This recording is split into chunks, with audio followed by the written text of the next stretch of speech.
Welcome to फॉर्मूलेटर। तो आज हम लोग डिस्कस करने जा रहे हैं फिफ्थ सेमेस्टर ईसीई का प्रीवियस ईयर क्वेश्चन पेपर, जिस सब्जेक्ट है linear control system.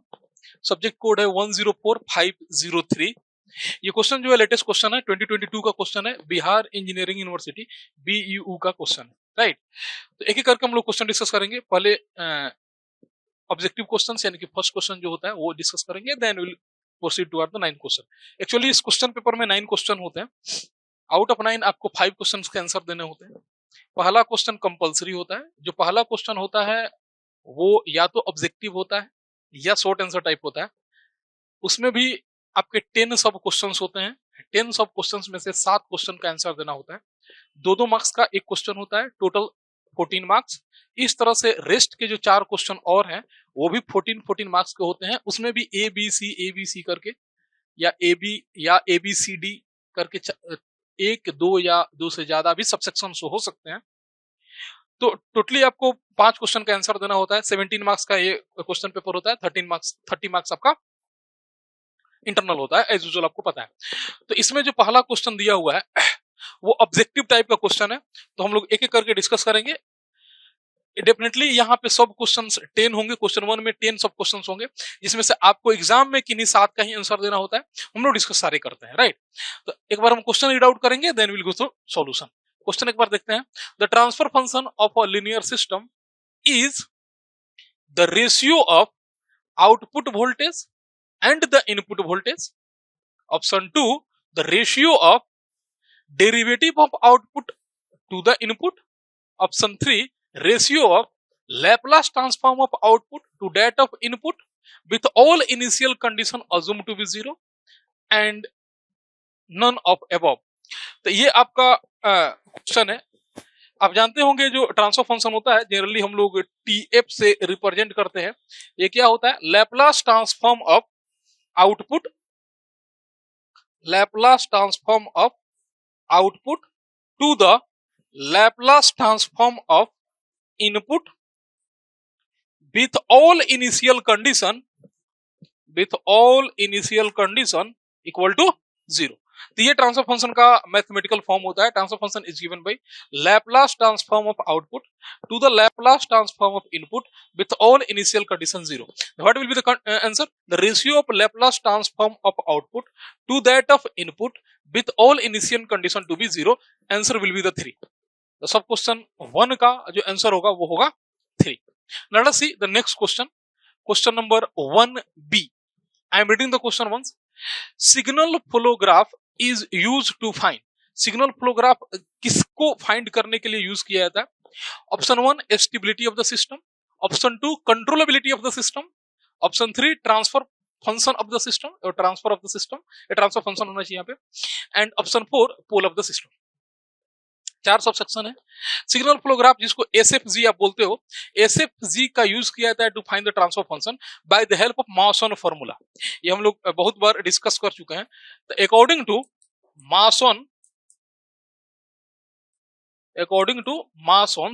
Mawson gain formula इसको बोलते हैं हम लोग। तो मॉसन के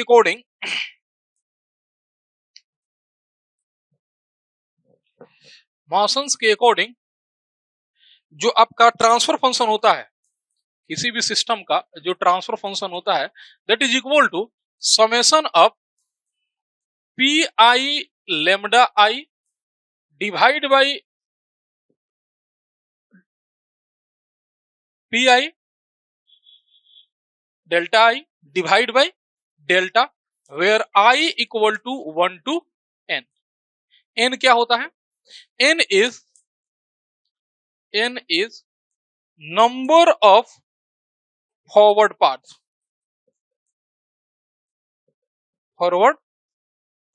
ठीक है, ये फॉर्मूला होता है।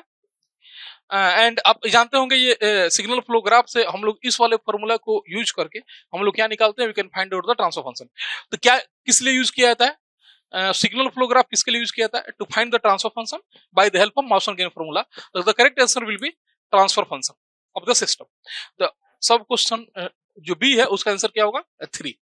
Late us see the next question, question number 3। In the characteristic equation, ये आपका सिस्टम दिया है, ये ओपन लूप ट्रांसफर फंक्शन दिया है और 1 प्लस ये आपका कैटेगरी दिया है equal to 0। The centroid of asymptote in root locus is given by. What is the formula of centroid? Option 1 दिया है 1, option 2 -1, option 3 is the 2 and option 4 is the -2। What is the centroid? What is the formula for centroid? The centroid represented as sigma A, sigma A से generally represent किया जाता है, is given by summation of real part of poles minus summation of real part of zero, summation of real part of zero divide bye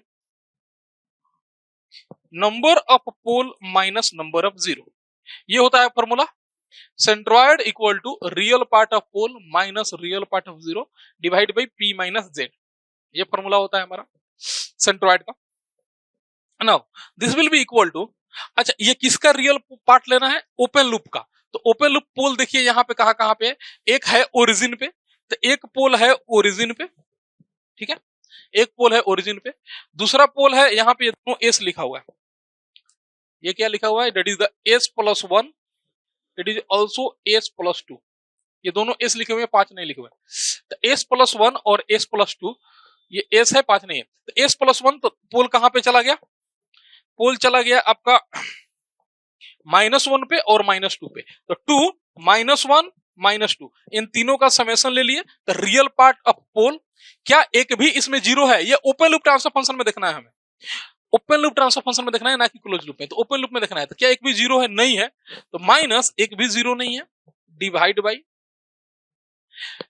ये all पोल system है, एक पोल origin पे है और 2 पोल, टोटल पी की वैल्यू कितनी है? P इज इक्वल टू 3, तो नंबर ऑफ पोल है 3 और नंबर ऑफ जेड है 0, तो that will be the value. आप यहां से निकाल लीजिए, तो -1 और -2 -3/3 होगा आंसर इसका, and that will be equal to -1, यानी कि the correct answer of this question will be -1, the correct answer will be -1 option 2। तो क्या होगा इसका answer? -2, sorry -1, it is option number 2. Now let us see the next question.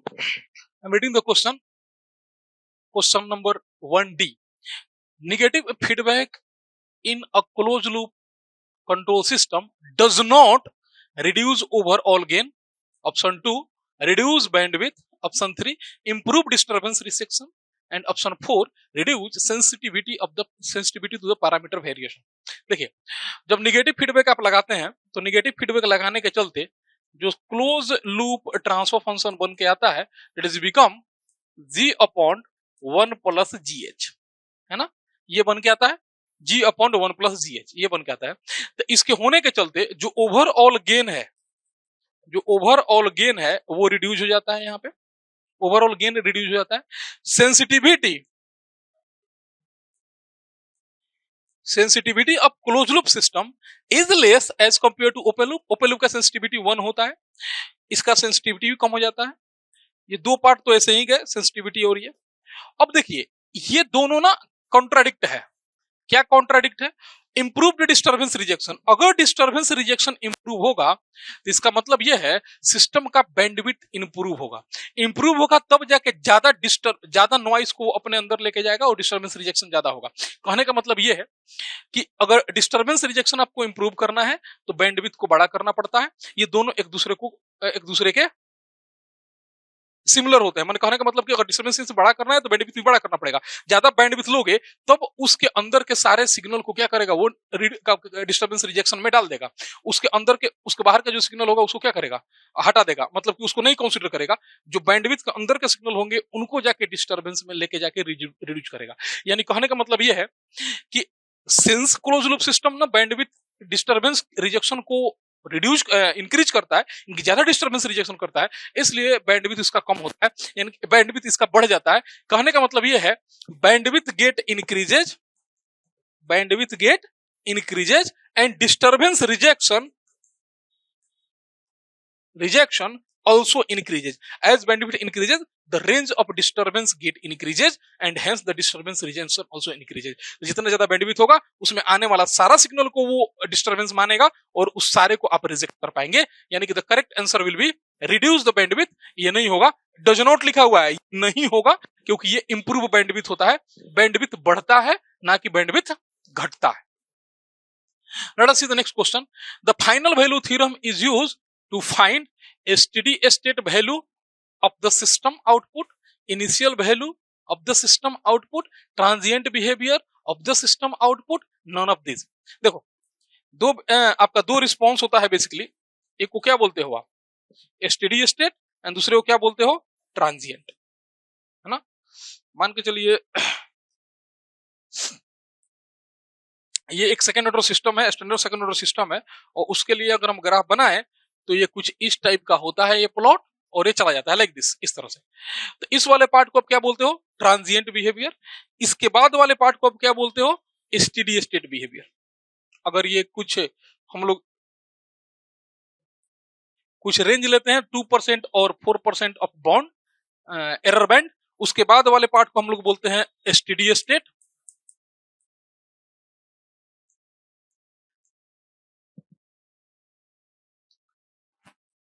Steady state, और इसको बोलते हैं ट्रांजिएंट. ठीक है, ये ट्रांजिएंट और ये स्टेडी स्टेट. अब बात ये होता है, ये क्या हो गया, आपका टाइम एक्सिस हो गया, और ये हो गया आपका रिस्पॉन्स, जिसको आप सी ऑफ टी से रिप्रेजेंट करते हैं. As a T tends to infinity आपको क्या मिल रहा है, स्टेडी स्टेट बिहेवियर मिल रहा है.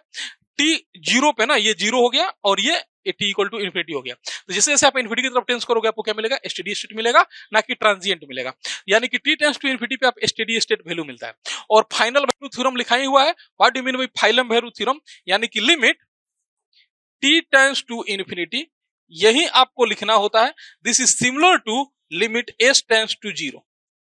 तो हम लोग ये फाइनल वैल्यू थ्योरम लेते हैं for a closed loop stable system के लिए अप्लाई किया जाता है to find the steady state behaviour, है ना. ये ना फाइनल वैल्यू थ्योरम है. तो that is given by the steady state value of the system output, यानी कि सिस्टम के आउटपुट की स्टेडी स्टेट वैल्यू को निकालने के लिए हम लोग ये फाइनल वैल्यू थ्योरम यूज करते हैं.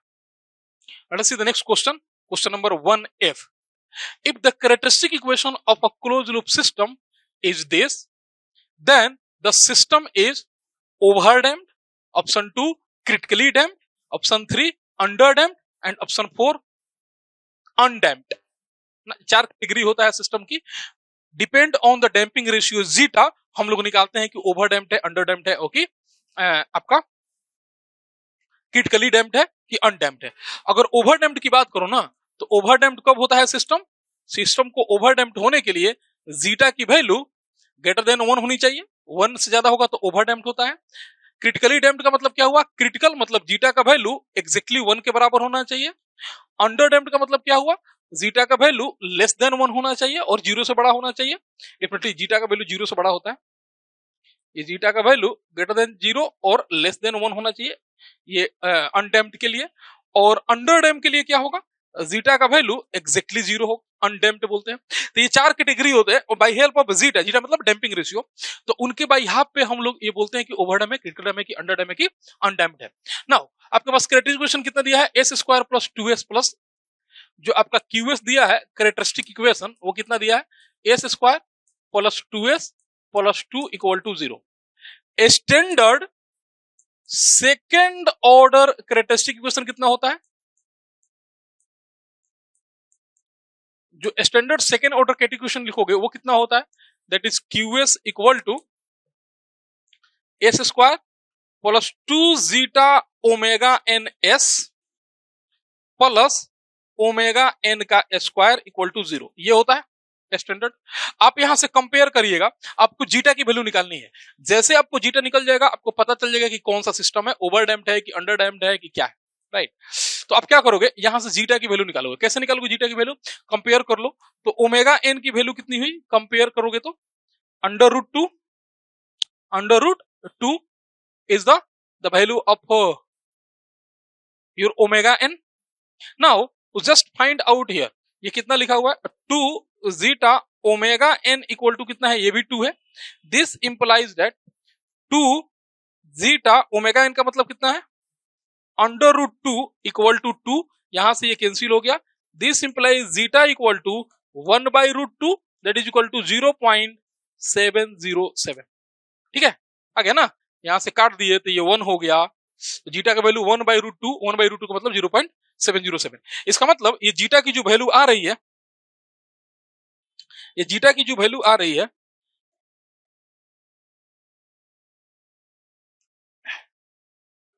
इट इज कमिंग एज,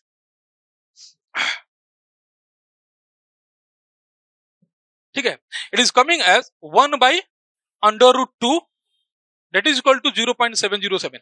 अब इसका वैल्यू कितना होता है, क्या ये 1 से बड़ा है? नहीं, ये 0 और 1 के बीच में है। Definitely the system will be under damp, यानी कि द सिस्टम क्या होगा, that will be under damp system. The correct answer will be under damp. Let us see the next question. That is question number 1G. I am reading the question. If an amplifier with resistive negative feedback has two left half plane poles in its open loop transfer function, then amplifier option 1 will always be unstable at high frequency, will be stable for all frequency, option 3 may be unstable depending on the feedback factor, and option 4 will oscillate at low frequency. Question ये कर रहा है कि मान के चलिए आपके पास एक एम्पलीफायर है जिसमें निगेटिव फीडबैक लगा हुआ है और वो रेजिस्टिव फीडबैक लगा हुआ है, negative resistive feedback, resistive negative feedback लगा हुआ है ना, जिसका ओपन लूप ट्रांसफर फंक्शन कितना है, तो OLTF कितना दिया है, open loop transfer function it is given है something K upon S plus A into S plus B। ये दो पोल है और दोनों पोल किधर है, left half of the S plane में है। इसका मतलब A, B ग्रेटर देन 0 है ना, ए और बी क्या है, बड़ा है 0 से, तभी जाके दोनों पोल लेफ्ट हाफ में पड़ेंगे। तो ये डेटा दिया हुआ है, बस इतना दिया हुआ है, left half the S plane open loop. अब क्वेश्चन ये कह रहा है कि ये इसमें फीडबैक कौन लगा हुआ है, यूनिटी, तो दोनों पॉजिटिव है। जो फीडबैक लगा हुआ है, फीडबैक हमने यूनिटी बोला था, मैं करेक्शन, फीडबैक क्या बोला लगा हुआ है, रजिस्टिव फीडबैक लगा हुआ है। तो फीडबैक का गेन कितना हो जाएगा, क्योंकि ये रजिस्टिव फीडबैक लगा हुआ है तो समथिंग गेन हो जाएगा KH, मान लीजिए ये KH, और ये भी क्या होगा, ये भी होगा पॉजिटिव, क्योंकि रेजिस्टेंस नेगेटिव नहीं होता। नेगेटिव फीडबैक लगा हुआ है वो अलग बात है, बट इसका गेन कितना होगा, दैट विल बी पॉजिटिव। अब नेगेटिव फीडबैक होने के चलते जो आप CLTF निकालोगे तो CLTF कितना हो जाएगा, CLTF का फॉर्मूला क्या होता है, G upon 1 plus G into H। तो यही है ना G, OLTF is nothing but G। This implies, आप वैल्यू पुट करिए तो यहाँ पे K upon S plus A, या फिर इसको मल्टीप्लाई भी करके लिख सकते हो आप, आसान रहेगा। तो अगर मल्टीप्लाई करोगे तो हो जाएगा S square plus A plus BS plus AB, है ना, मल्टीप्लाई करके लिख दिया, that's it. Divide by, whole divide by 1 plus G into H, ये पूरा वैल्यू ले लीजिए K upon S square plus A plus B into S plus AB, ठीक है, ये हो गया G इंटू H। तो इंटू H का वैल्यू कितना है, KH। ये हमारा फॉर्मूला बन के आ रहा है। तो जब आप इसको ऐड अप करोगे तो क्या होगा, इस नीचे ऐड करोगे तो ये टर्म से ये टर्म कैंसिल हो जाएगा, मतलब ये डिनोमिनेटर से डिनोमिनेटर कैंसिल हो जाएगा, and you will get K upon, ये पूरा टर्म उठ के कहां आ जाएगा, यहां पे, तो ये हो जाएगा S square plus A plus BS plus AB plus, ये पूरा टर्म उठ के यहां आ जाएगा, plus K into KH plus K into KH, थोड़ा सा कंजेस्टेड है, लिख देते हैं, प्लस K इंटू KH, ठीक है। तो ये हमारा फॉर्मूला बन जाएगा, sorry close loop transfer function बन जाएगा। अब देखिए तो क्या बाबू इसमें कोई भी कोएफिशिएंट नेगेटिव है, क्योंकि सेकंड ऑर्डर सिस्टम है, अगर सारे कोएफिशिएंट पॉजिटिव होंगे तो सिस्टम स्टेबल होगा। तो इसका कोएफिशिएंट 1 है, पॉजिटिव है। A और B ऑलरेडी पॉजिटिव थे तो उनका सम भी पॉजिटिव होगा, मतलब ये कोएफिशिएंट भी पॉजिटिव है। A into B already positive थे तो उनका प्रोडक्ट भी पॉजिटिव होगा। K ऑलरेडी एक गेन है, वो पॉजिटिव वैल्यू है, वो पॉजिटिव होगा। और KH ऑलरेडी पॉजिटिव वैल्यू था, क्योंकि हमने बताया ये क्या क्यों पॉजिटिव है, क्योंकि रेजिस्टिव लगा हुआ है, तो K भी पॉजिटिव है, यानी कि सारे कोएफिशिएंट क्या है, पॉजिटिव है। If all the coefficient of second order system is positive, इसलिए सिस्टम क्या है, ऑलवेज स्टेबल है, इसके लिए सिस्टम क्या होगा, will be stable for all frequencies, तो सारे फ्रीक्वेंसीज के लिए क्या होगा, स्टेबल होगा। That will be the answer of this question, and question will B answer will B option number second. Let's see the next question. I'm reading the question once. In a Bode magnitude plot, which one of the following slope would be exhibit at high frequencies by a fourth order all pole system? Option 1 minus 80 dB per decade, option 2 minus 40 dB per decade, option 3 plus 40 dB per decade, option 4 plus 80 dB per decade. कितने पोल है, 4 पोल है। Number of पोल कितना है, number of पोल कितना है, that is 4, fourth order system है तो 4 पोल है। और क्या लिखा हुआ है, ऑल पोल सिस्टम, यानी कि उसमें कोई भी जीरो नहीं है, यानी कि पी की संख्या कितना है, नंबर ऑफ पोल, इसको पी बोलते हो जनरली, 4 है। नंबर ऑफ जीरोज कितना है, नंबर ऑफ जीरो कितना है, जिसको जेड बोलते हो, डेट इज इक्वल टू 0। ठीक है, तो फाइनल स्लोप आप कैसे निकालते हो, क्या कर रहा है, मतलब हाई फ्रीक्वेंसी का स्लोप का मतलब क्या है, final slope, slope at high frequency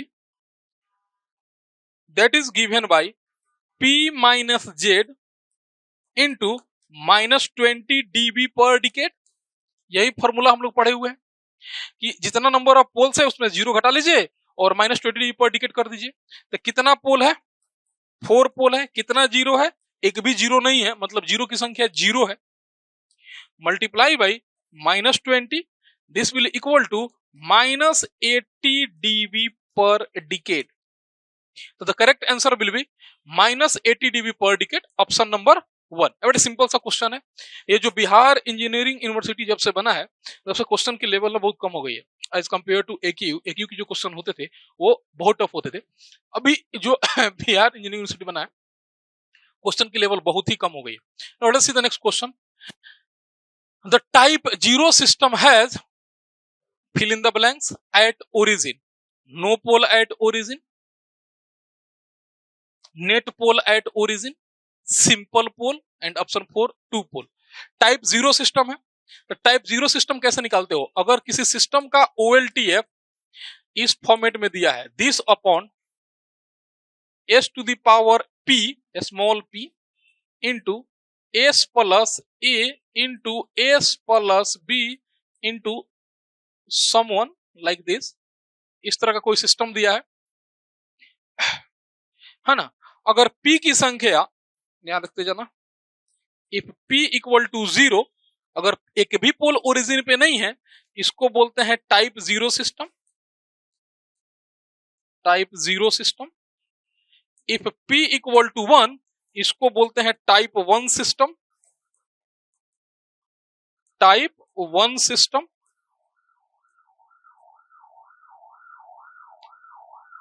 अगर p इक्वल टू 2 है type 2 system, and so on, ऐसे चलते चला जाता है। तो ओरिजिन पे एक भी अगर पोल नहीं होगा ना, ओरिजिन पे एक भी पोल नहीं होगा, अगर ये 0 करोगे तो मतलब क्या होगा, 1, यहाँ कुछ भी नहीं होगा, then it is called type 0 system. अगर एक होगा मतलब एक पोल होगा टाइप 1 एंड सो ऑन, 2 होगा तो 2 टाइप। तो क्या कर रहा है, टाइप 0 मतलब नो पोल एट ओरिजिन, तो ओरिजिन पे एक भी पोल नहीं होगा, then it is called type 0 system, यानी कि ओरिजिन पे 0 पोल होंगे, that is called type 0 system. Now let's see the next question, it is question number 1J। The step error coefficient of a system GS equal to 1 upon S plus 2 S plus 3 with unity feedback each। ठीक, तो आपको क्या निकालना है, step error, यानी कि RS का value कितना दिया है, स्टेप मतलब 1/S दिया है, RS का वैल्यू 1/S दिया है, स्टेप सिस्टम स्टेप एरर निकालना है। GS कितना दिया है, that is given bye 1 upon S plus 2 into S plus 3।